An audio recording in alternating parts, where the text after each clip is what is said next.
პრეზიდენტობის კანდიდატმა დავით ბაქრაძემ აჭარის რეგიონში წინა საარჩევნო შეხვედრები დღეიდან დაიწყო.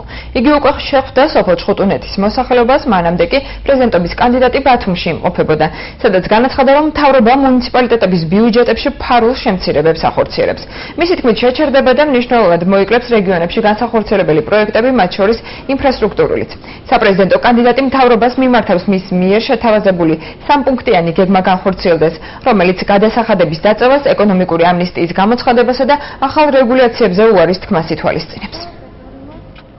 ჩვენს ხელთარცებული ინფორმაციით, ბოლო დღეების განმავლობაში ფინანსთა სამინისტროს მხრიდან მასიურად მიმდინარეობს რაიონების ბიუჯეტების შემცირებები, არაოფიციალური და ჩუმად მიმდინარე სეკვესტრის ნაცვლად ერთად გადავდგათ ნაბიჯები ეკონომიკის გადარჩენისთვის და კერძოდ განახორციელოთ ის სამპუნქტიანი გეგმა, რომელიც მე მათ შევთავაზე.